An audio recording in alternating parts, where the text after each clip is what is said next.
Hey everybody, welcome to Truth Ministries and the Guerrero's Journey. I'm Pastor Joe. Hi, Mary Jane. And so we're here and everything, and we're just traveling the state of Maine. We're getting ready to hit the New England area. And we're here I'm here with my daughter Mary Jane, and we're here. We want to just have her explain to you, like her, as a teenager, the kind of experiences we had on the road, like some of the people we've encountered, the negativity and stuff like that. And so Mary Jane, what I'm going to ask you, not just as your dad, but just as another Christian to someone in your situation, what is your experience out there? How do you look at different walks of life when you encounter negativity out there? What do I do when I encounter negativity? Yeah, it's like, how does that make you feel? Like when people... well, when I see people disrespecting God, it always makes me sad, because you don't want people to disrespect their creator. It's just like if somebody were to buy a new piece of artwork and they just like stab it and they cut it up, and they destroy it and disrespect it. And, well, Hazy wants to say hi, guys. But that's how it feels to me when they do that to God, because, it hurts God's feelings when they're blaspheming His name, or when they come up and they're just being blatantly rude to God, or because we're not taking it personal, because they're not, saying it towards us, they're saying it towards God. Yeah. Because that's who we're representing all the time. So it hurts, seeing people who want to do that, but that's why we're here, to encourage them so that they can change from their way, so that they don't have to be mad at God and know the truth. Well, that's awesome. So what do you do for yourself to get you back in the zone, to get you back on fire for God whenever you're encountered with someone who's negative? What I do is I just keep thinking, like, something that always comes to my mind is, like, two things. Number one, like, when I go to heaven, I don't want God to say, "Depart from me, for you, I do not know you," and I've spent my whole life working for Him so far. I don't want that to happen, so I want to please Him in every way, and that's what comes to my mind when people are doing that. But the second, it's that way so that, like, I don't, like, misrepresent God in, like, a bad way, because some people can get overwhelmed with their anger because those people are being angry. But that's when self-control of God comes in. And then the second thing I think is they're going to kneel before God one day. And this is probably the opportunity I have to tell them that, Amen.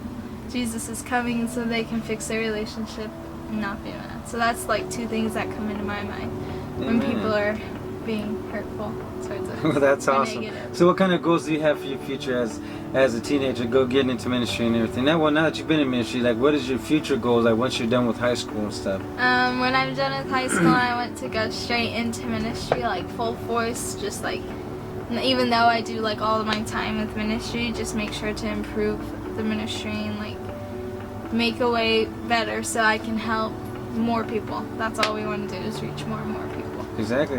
Is there anything you like, some kind of advice you want to give somebody some advice, like in any kind of situations? So most of you, if you don't know already, just know Philippians 4:13. I can do all things through Christ who strengthens me. So apply that to you. You can do all things through Christ who strengthens you.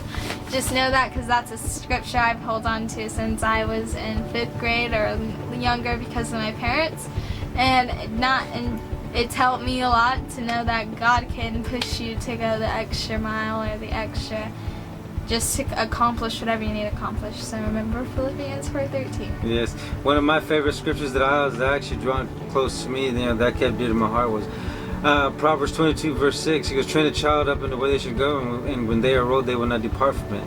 Which is true, because if you're training up your child and everything with a bunch of negativity, saying it's okay to cuss, thinking it's a joke, oh, they're drinking a beer, they're cussing and everything, laughing and everything, they're going to grow up and they're just going to think that's normal, that's going to be okay to disrespect people, or do this kind of thing to other people.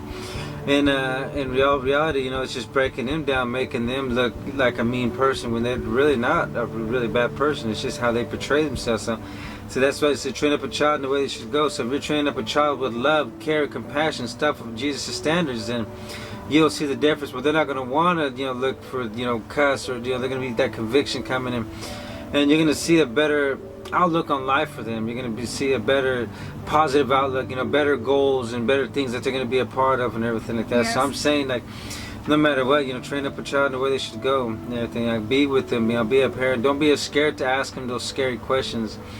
And just as us, as parents too, we're out here traveling the road, and my wife, Jennifer, our family, Jennifer's she's a part of Shared Hope. You're bringing awareness. There's a lot of human trafficking out there, and there's so much out there that goes on, like so much negativity right now. It goes just the new generation or younger generation, the ones that are being hurt at a young age don't have this opportunity to get this knowledge, wisdom, and understanding of yes and no and right and wrong, because the people who they're entrusting their care to is hurting them or putting them in a situation that where they that they're being abused or something.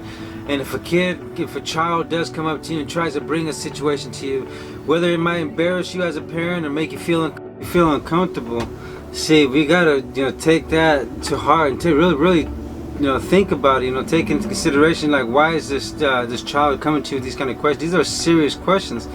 So please take the time to look into it, to search, like to see why they're feeling the way they're feeling. What is this that they're dealing with? Because so many times, things get pushed under the rug, brushed under the rug, because people overlook these things, and it happens every day in day-to-day life in so many people's lives. And it's not just weird people on the streets. It's everybody. There's all kinds of people that we wouldn't even think are doing this kind of thing. Like lawyers, doctors, school teachers. There's all kinds of people that are doing these things and everything. But it's just up to us. It's not just a certain individual group or anything. It's like it's everybody. There's like a lot of people that are involved.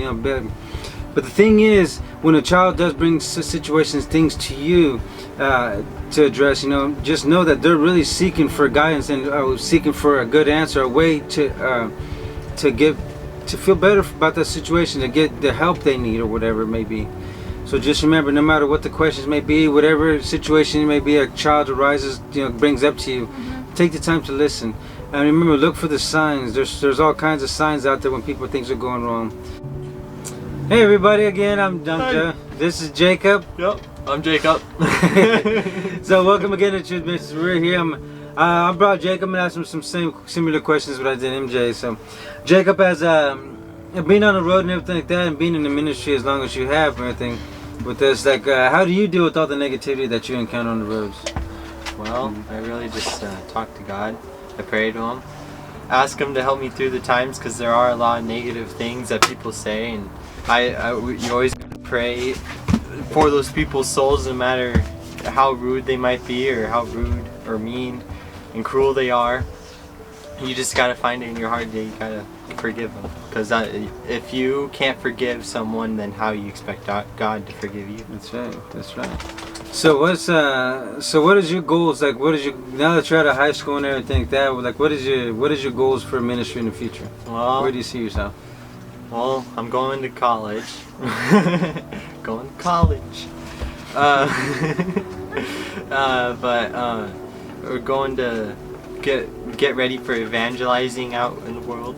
Go and prepare myself to help talk to people. All right. Now, last question. What do you think ministry is to you?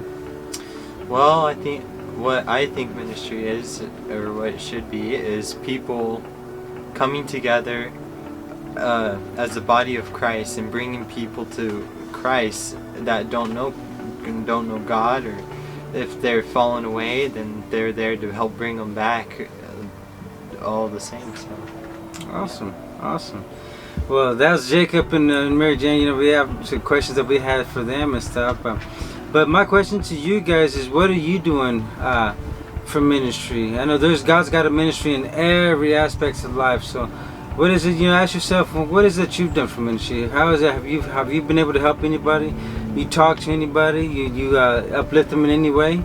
Just ask yourself that question, and then where does your heart lie with Jesus? So just that's a very big question. So each and every one of us, that is something that we gotta ask ourselves. Where is our relationship with God? Because are we struggling? Do we need to be where He needs us to be, or are we still working on it? And if we're already there, He goes, are we doing everything to the best of our abilities? So those are some questions. So just remember, stand for the truth, stand for Jesus, and stand strong, and no matter what, don't waver from your faith. God bless you, and have a good Sunday. Bye-bye. Bye. Remember, stand for the truth, stand for Jesus, and God bless you. Until next time, like, subscribe, and hit the post notification button, and stay tuned for more videos. God bless you.